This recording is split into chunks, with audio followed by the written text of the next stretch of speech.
Je reviens du Bliss Yoga Festival qui avait lieu à Toulouse ce week-end et je me suis dit que ça serait peut-être intéressant de vous partager un petit peu mon avis autour de ce festival, ce que j'ai fait, ce que j'en ai pensé, comment je l'ai vécu, etc. Le festival avait donc lieu à la Cartoucherie, un lieu hyper sympa à Toulouse. Il avait lieu du vendredi après-midi jusqu'au dimanche soir. Personnellement, je n'ai fait que le samedi. Déjà, juste une journée, j'ai vraiment trop adoré. En gros, tu fais un peu ton menu. C'est toi qui choisis si tu veux avoir un pass à la journée, le pass du week-end, ou alors si tu as vraiment envie de faire quelques cours, tu te fais en fait ton propre programme, à savoir un, deux, trois cours. Moi, ce que j'avais décidé de faire, c'était prendre deux cours.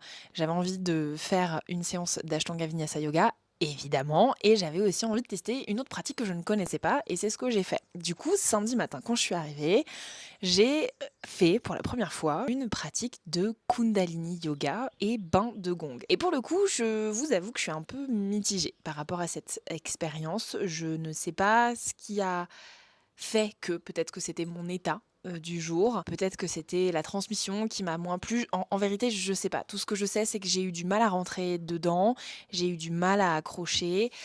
Peut-être que c'est pas quelque chose qui me correspond, ça sortait peut-être un petit peu trop de ma zone de confort, j'en sais trop rien. Quoi qu'il en soit, c'est pas grave, ça fait une expérience et comme je le dis à chaque fois, chaque expérience nous apporte quelque chose, on prend ce qui nous parle, on laisse de côté ce qui ne nous sert pas forcément et on continue d'avancer. Après une heure de Kundalini Yoga, j'ai enchaîné avec une heure et demie d'Ashtanga Vinyasa Yoga qui était guidée par Laura Rospech. Autant vous dire que la professeure qui est en moi était ravie de retourner élève, a été ravie de se faire ajuster.